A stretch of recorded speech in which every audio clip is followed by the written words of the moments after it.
Welcome to the milestone 25th Miami Jewish Film Festival, the world's largest festival of its kind. We want to thank all of our members, sponsors, community partners, all of you film lovers, and especially our presenting sponsors, the Center for Advancement of Jewish Education, also known as SAGE, and the Greater Miami Jewish Federation for their continued support throughout all these years. My name is Dina Mitrani, owner of the Dina Mitrani Gallery in Miami, a photography gallery, and I'm excited to be moderating a virtual conversation with director Peter Stein from the movie Out of Exile, The Photography of Fred Stein, which is premiering at this year's festival. Thank you for joining us. I would like to start to say hi to Peter Stein. It is amazing to meet you. I really enjoyed this film about your father, whose work I will say I was aware of, to be honest. And of course, as many people had expressed to you, had seen his work and just didn't know that it was his work.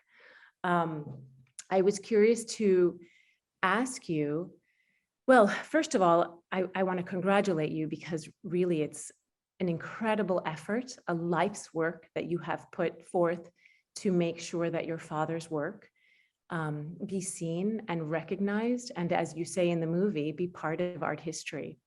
So one of my questions is, how did you define for yourself what that meant? What does it mean to be part of art history? And what were the defining factors for you? When did you actually think to yourself, I did it, I got it? Well, let me start with art history. There's two different aspects to it. One is photo history, and the other is art in general.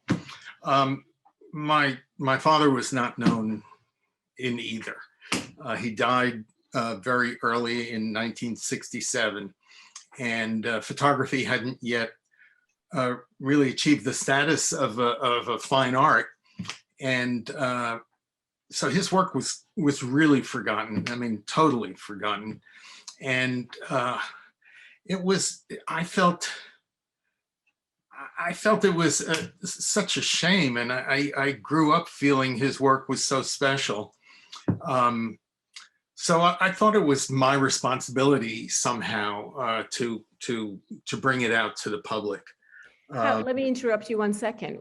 How did you know that it was so special? What was it about, what did you see in his work that made you think this is really important stuff? Well, I had gone to a lot of exhibitions, photo exhibitions. And well, first of all, I should say I grew up idolizing my father, as did my mother, as did my sister. And we knew we had this genius artist living in our family, and yet when he died, nobody really, after a while, really knew who this genius was, right, or who he was. But also, aside from the art that he did, he photographed over 1,200 of the most important intellectuals, scientists, writers, painters, politicians in the mid 20th century. So I knew that was important for the world, history, right? For history, for you know, a lot of people know the names of the people he photographed, but have no idea what they look like. Exactly. I personally really love that part of his work, because really that you hear of these names, you know they're famous because they're authors or painters or philosophers or scientists. Well, Einstein, we know what he looks like, but what a privilege. And so how did your father, do you know how he was able to actually get in with all of these really important people of the 20th century? I just want to get back to your last question. Oh, I apologize. I didn't finish the thought that I had was that many of his contemporaries who were of the same quality of photography that he did, lived much longer than he did. He Right. died at the age of 58. And so photography really became popular as an art form in the late 70s and the 80s, 1980s. And so those photographers were able to get into galleries, and then the galleries would promote them to museums. And so they have become famous, and their works sell for a lot of money. And my father was just forgotten, and I had my own life, and my mother really didn't understand the world and the art world. And so she just kept on cataloging his work and working with Organizing. but Yeah. he was totally forgotten. And Yeah. then when I became really an adult and a little successful in my own career, I was able to start promoting his work. Right. So I forgot your second The question. second question was how Sorry. did, so that's really interesting, because as you talk about, I want to refer to something you just said, and then we can go back to that second question, Okay. which is photography, I mean, had been around for a very long time, right? Late Sure. 1800s. And it was more of a scientific or a documentary type of tool. And it was used for newspapers and magazines. But I do remember in my own career, when I first started working at Christie's auction house, the market for photography really started exploding, because it had become recognized as fine art in the 70s and 80s. But in the 90s at Christie's, those catalogs, those auctions would start with very low, prices, 5 to 10,000, and things would sell for 300,000. And it was this incredible thing that was happening at the time. So I remember sort of being a part of that, like really living through this incredible change in the market for photography, and it being considered a really special art form. And it was like photography was fighting for its place in art history. Well, I'm sorry. The Museum of Modern Art in New York had photography when Yes. my father was working. Right. But they were probably the only or one of the few museums in the world that showed photography. Yes. And now almost every museum has a photography department or collection, and schools are teaching photography, universities. So it's taken much more seriously now than it was in the, I mean, every day the prices are going up for places like Christie's. Right. And it's changed so much too, because, in your father's time, it was all about the Leica, right? And the film and the darkroom and all of those different processes. And now with digital, and prints that are archival, but they're ink on paper, they're not the same. So it has changed exponentially even since then. Yes. But let's get back to how your father was able to access all these really important writers and artists and thinkers of that time. How did he have access to them? How was he able? You said 1,200 portraits. My goodness. Well, a lot of those 1,200 are Europeans. My father was German originally, and then lived in France. So a lot of them are Europeans, but certainly, there are many Americans and French and people from all over the world. Fred Stein was an intellectual and very political, very a socialist. Socialist, left-wing, democratic socialist, I should say. And he photographed people who interested him. And he knew their work, he knew their writings, their art. Scientists, he wouldn't necessarily know the science of what they did, but people like Einstein, who he photographed, his iconic picture of Einstein. He knew Einstein's philosophy and his, because Einstein was more than just a scientist. He was a humanist and just a philosopher. And so my father knew all that, so he could talk, but he would let it be known. He would know from reading the papers or from friends of his that a certain person was going to be in New York, and he would somehow get to them through their publisher or their representatives somehow, or through people he knew them. So he was a hustler too. Like, he was managing to make it a point to actually meet these people and take their portraits. That's correct. That was a great goal in his life, was to get the people who he looked up to or respected, Right. and then not only photograph them, but to meet them and to talk with them. Right. And he would come home and say, oh, I just photographed Chagall, let's say.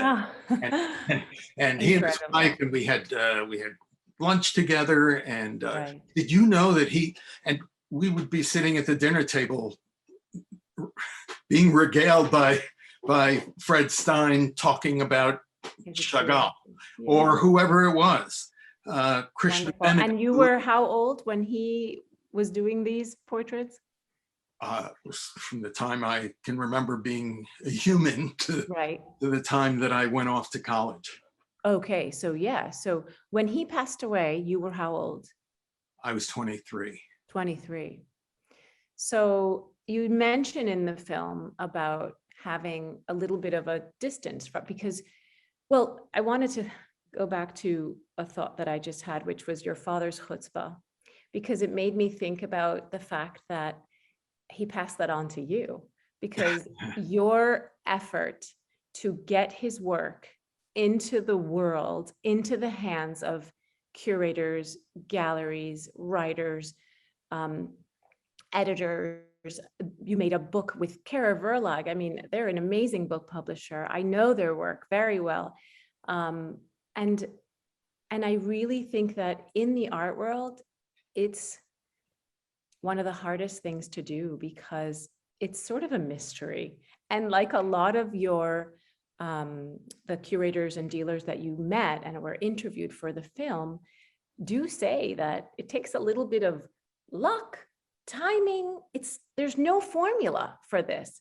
And I understand that. I've had my gallery for over 10 years. And I also have worked in galleries for many years. And I've had so many artists approach me with their work, about showing their work. And I understand how complicated that whole process is. And so I wanted to ask you, many times you got no for an answer, I'm assuming. Many times. Many. And you did not give up. And I think that is the key, and the underlying theme of this film is you as his son, and taking on the responsibility to, because he died young, to really bring his work into the world for people to see and enjoy and learn from and experience. And so talk a little bit about maybe the moments that you felt like, oh, I don't know if I can do this anymore, or how did you just continue? Do you know what I mean? Like, it really was incredible effort. Yeah, well, the thing, one of the things that I think about is his work would totally not be known, and the work would really be, forgotten completely forever, had it not been for my efforts. And I really knew nothing about the photography world at all.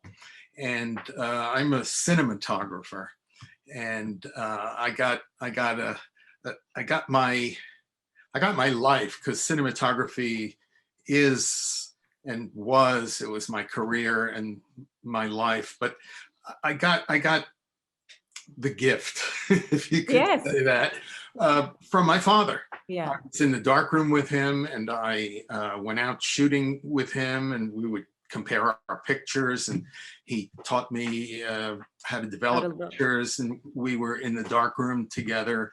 But yeah, he taught me how to look. He taught me how to see the world through a frame. Right.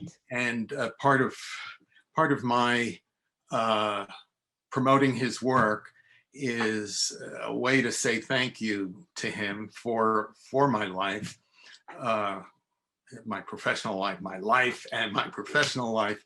Of course. But also, it's really, and there must be millions of artists who deserve to be known. But I always felt his work was important and did deserve to be known.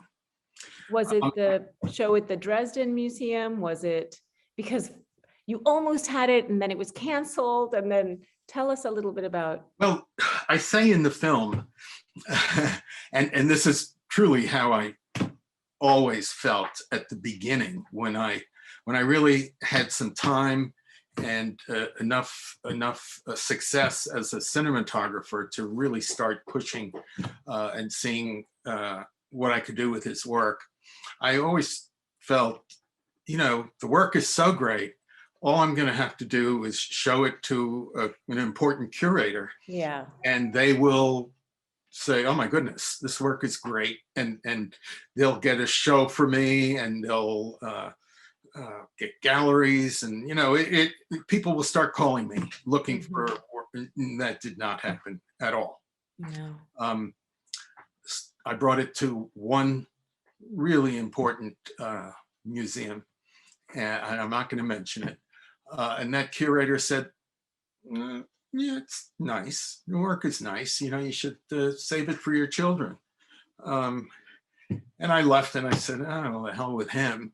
Right. I know it's going. great. And I just kept going. That's the key, because an important museum curator told you to save it for your kids, but yet you carried on, right? You had this chutzpah, this belief in the work that really was something important to show to the world, and continued. Well, I know my own taste. I would tell, I taught at NYU in the graduate film school for a long time. Oh, wow. Yeah, I was a professor in the, and I would tell my students, you can learn composition, you can learn how to edit, you can learn all sorts of tricks, but the one thing you can't really learn is good taste. And that's the key. I think in all the arts, if you don't have good taste as a writer, or, unless you're out to shock people with bad taste. So my father had good taste. I'm blessed, I think, to have had good taste. And so I would see other photographers' works in books and exhibitions. And I would say to myself, well, my father's stuff is better, better or as good. Yeah. Why should they be famous? And so and he's not. And I mean, it's on two levels. It's right. his artistic work and his historical work, but Right. also it's him as a humanist, and what he suffered through, and how he persevered, and how he was positive, and how his work is uplifting. That was actually something I wanted to ask you, because in the film,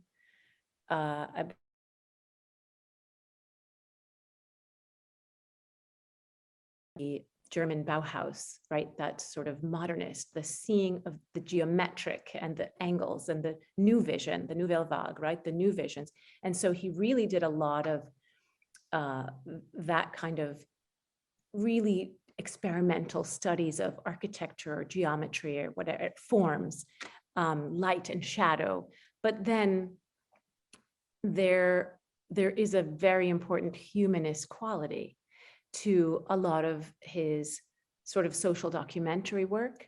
And I'm wondering if you think that that was directly related to his experience as a Jew, having to leave Germany and having to flee Paris and having to move to New York? And how did, his life affect his view of the world and fellow humans? Like, because he does have that humanist quality. And as you were just saying, his perseverance, I think, is a clear example of information that he puts into his work and how he sees the world and what he wants to show us as his audience.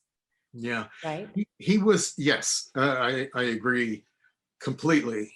But even before he had to become a refugee and before he had to get a new career, which he had just graduated. Well, he was a socialist. When he was Right. 16 years old, he decided to become a socialist. And it's a democratic socialism. Right. He was for his whole life very anti-communist, and in Europe at the time, a lot of the socialists became communists Right. because they felt that was the only way to fight against Hitler. Fascism. Right. Fascism. So, but he always resisted, and he detested Stalin and communism. But as a teenager, he was very upset about the inequities, and in Dresden where he lived, there were a lot of poor people, and so he became a socialist, and he carried that with him. He decided to become a lawyer, a public defender, and the day that he graduated from law school, he had the highest, he was first in his class Oh my at God. Heidelberg University. So he was going to be a brilliant public defender. The day he graduated was the day that Hitler came into power. And the first laws that Hitler passed were that Jews couldn't work for the government. Well, in order to become a lawyer in Germany, I don't know if it's the same now, you had to work as an intern for the state prosecutor, which was a government job. That was in order to get certified to testify, to work in court. So he couldn't do that. But I'm really getting carried away with That's okay. But so that's who he was. He Right. really had a relationship to people. He was a humanist. I think about taking pictures and walking around taking, although it was new at the time, having it was the small camera for street photography, Right. which he was a pioneer of. But I wouldn't go up to someone and take their picture. And in a lot of his photographs, his street photography, a lot of them, I'd say 80%, you see someone relating to the photographer. So he had a way about him of putting people at ease and not being threatening, and he just really liked people, and he liked talking to people. I love the way, I was going to ask you about the narrator, because there's a lot of the narrative. It's like your father speaking and your mother speaking. Yes. And I was wondering if the story that is told are actually from his journals, or. Yes, we have actually, the film that will be screened at the festival. We'll have at the end, we added a few sentences that in the end credits, that his words are taken from his correspondences, and my mother's words are taken from interviews that we did with her. Beautiful. So I had written something down. You said the Leica taught me photography. Yes. And photography taught him new ways of looking. And I thought that was really beautiful. And it was right at the part of the film where you can see a close-up of hands and the camera really moving all the little parts and the film and the lens and all of these things. So I'm not a photographer myself, so I'm always really fascinated by this kind of thing. And I thought that was really beautiful. And I wanted to ask you about his words. I have a couple other questions. I'm wondering if, so after you were able to get the museum show and Robert Mann Gallery and all the, oh, this was also something else I wanted to ask you. I have a whole bunch of pages, but I don't want to rustle them around. The Mexican suitcase, Robert Capa, all of that, I feel like that was a really big turning point for you because he was associated with Robert Capa, who did have incredible recognition with Magnum and all of that. And so I was wondering if you could talk a little bit about that being a turning point for you and his career. Was that a turning point? It was a turning point in my being able to promote him. Promote him more. Yeah. Yes, because you know, to promote somebody writing letters and putting together a proposal for museum exhibitions and books and so on, Right. just connection. You mention those things and it really opens doors. You mentioned Robert Capa, and you know, I would tell people that Robert Capa used to use his darkroom in Paris and would come to their apartment, and that Robert Capa's girlfriend lived with my parents. Right. But after the Mexican Suitcase show, which was about the return of all these negatives from Mexico that Robert Capa and Shim and Gerda Taro did during the Spanish Civil War, right. That was a very important exhibition and books. And there's been a huge resurgence of Robert Capa's work. I mean, he was Right. like the first real war photographer. Yeah, And- really interesting. And the fact that Fred Stein was associated with him and with his girlfriend, and in the Mexican Suitcase, they found 3 rolls of His work.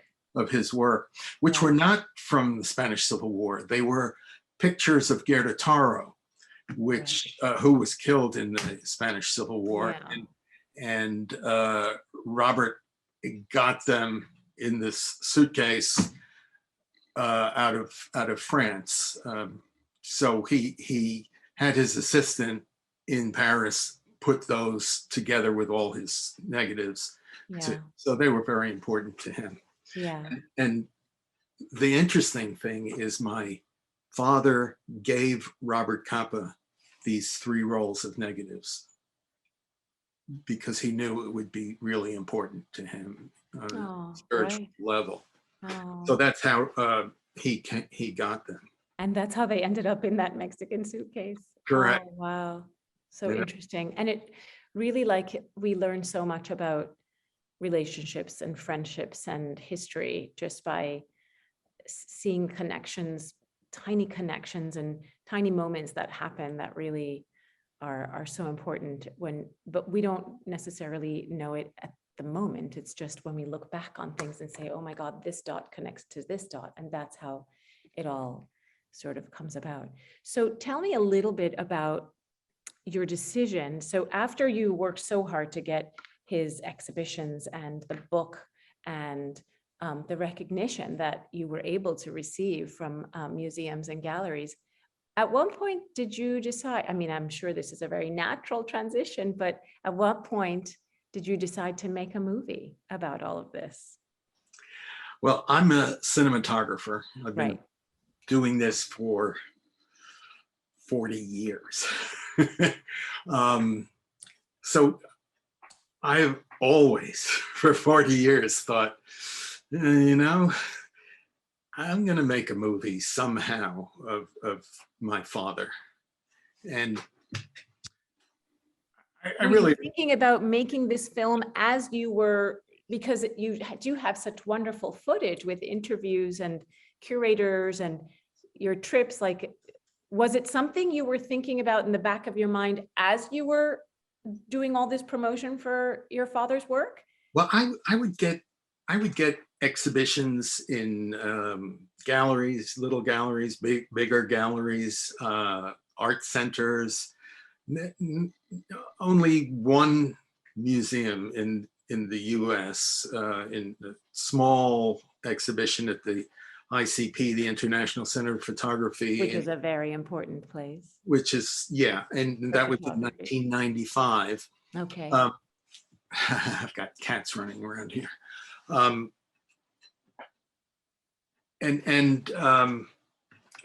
I just lost my train of The museum show at ICP, and then how you managed to, were you sort of creating this film in the back of your mind as you were?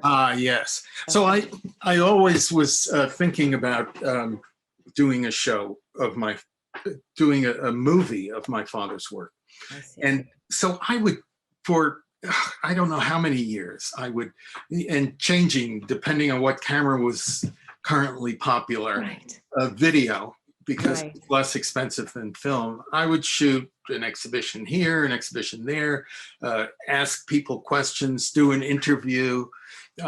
So we have tons and tons of footage, hundreds of hours of footage. And then finally, when I retired from teaching, I had enough time. And since my wife, Dawn Freer, is a film editor. Oh, I was going to say, who edited that? Yeah, she's, and not only is she a great film editor, but she's the co-director of this film. Right. And I have to give her credit because she wrote the script, and which kept changing, and she edited it, and she, when I would interview people, and she wasn't there, which she was much of the time, she would write out the questions for me. So she's the brains in our organization, the artistic brains, and I'm the force that gets. You're a great team, done. a great partnership. We are a great team. And the one thing that we both knew, and I said to her is, I do not want to be in this film. The only thing you can interview me, but this is not a film about me, it's about my father. And then we thought about it more and more. And, part of it is not just, here's a dead photographer who should be recognized, but more, here's more or less the story of how that happened. Well, it's a very important part of the film, I think, because as I was watching it, it's so sensitive to his life, his experience, but also your experience getting his life and work to be recognized. And you mentioned that, you were so different, like you were a teenager playing ball and he just didn't get it, right? He was an intellectual, and it seemed there was a generational gap, but there was also a cultural, experiential gap, right? He was from Europe, he had lived through the war, and all of those things that created gaps between you.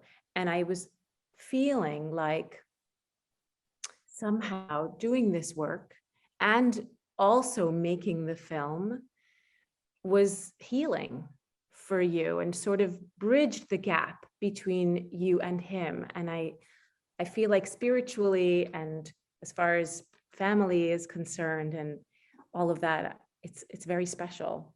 So I wonder if you could comment a little about that. Well, when I was a teenager and even younger, first of all, my father was an intellectual. That's who he was. Mm-hmm. He read all the time. If he wasn't out photographing people, he was reading or writing correspondences with people. Mm-hmm. But in fact, he wrote he was doing a book. I never even knew he was doing a book until I got all his papers and the archive. And there was a book there that he was writing. It was called, in German, "This Was Not Our Germany." And essays of all these people who were anti-fascists, Wow. many of whom he photographed, and his photographs were going to be in the book, and he wrote an introduction. So, I mean, he was an intellectual, Yeah. and he would read probably 2 books a week, and Wow. he'd read the New York Times every day. He used to time himself on the crossword puzzle. He would knock it off, the Sunday Times, because the Daily Times was too easy for him. Wow. And he'd read 2 magazines, and then all these photo magazines and so on. So he was an intellectual, and I was a kid who I just wanted to play stickball. Yeah, I wanted to go out and play basketball and be an American kid, and right. it was something he just didn't understand. And I read a little bit, but I mean, I was not. He grew up in Germany, and his mother had gotten him a subscription to all the museums. There are many still. I mean, Dresden is an amazingly cultural city, and so he used to go to museums all the time, and he would read. And at the age of 16, he became a socialist. He was involved in politics. At the age of 16, I was involved in girls. Yeah. I was involved in playing ball.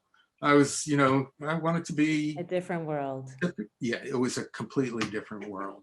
Yeah. So I don't know if he was disappointed in me, but perhaps he was. Well, But he's not now. but he's not now. and this could be my way, and it wouldn't have to be an amateur psychologist to say this is my way of making up with him and Yeah. making him proud of me. Although I know he would have been proud of my cinematography, but Of course. I didn't. I mean, that was a clear influence, right? Teaching you how to see. Total. Yeah, total. Yeah. So one last question. How did you feel that moment when the museum opened the exhibition in Dresden? It's the last part of the film, and it's just so lovely just to see you thanking everyone there, and it's really emotive. Yeah, there's one shot in there after I give this lecture to in the Stadtmuseum, which is where the exhibition is held, and you see my face and the smile, and to me it says, well, boy, I look so happy there. Yeah. It was so cool. I really, a great moment. It was a great moment. It was great to get the exhibition and for it to be where he was born, in Germany, where after all those years and after the Holocaust and after all of it, like, he's getting recognition there. That was, when we were making the film, we had the beginning, because that was really easy. He had to escape from Germany, and he goes to Paris, and he looks for a new profession.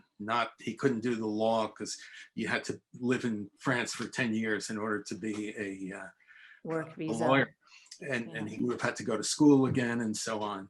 So he decides to become a photographer. So that's at the beginning of the film.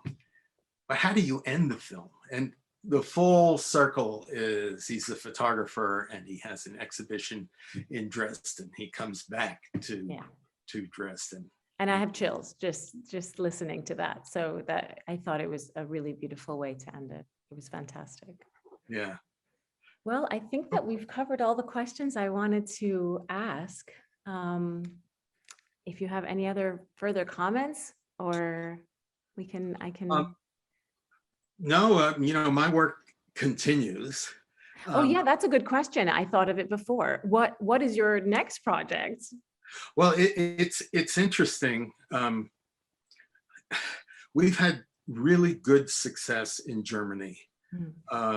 We've had many museum shows in Germany. I've got one scheduled for 2023 at their National Library, Library of Congress kind of institution on the ground floor. There's going to be a major exhibition of his work.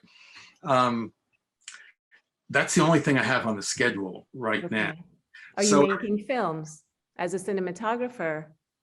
No, I'm working full-time to promote my father's work. Okay. You know, the film technology has changed so much. It's all Yeah. digital now, Yeah. and even the lighting is digital. Yeah. So it's beyond me. My film career. I can appreciate films now, and I can, Yeah. which is really why I stopped teaching, because the digital world is very cool, but it's not Very different. very different from what Yeah. I was doing for so many years. Yeah. But I'm constantly learning about new things in photography as well. So mhm, it's a mhm. constantly changing world. So I've had really great success in Germany, and I think that some of it certainly has to do with the German curators and society sort of saying, God, how did we do what we did in Right. the 30s?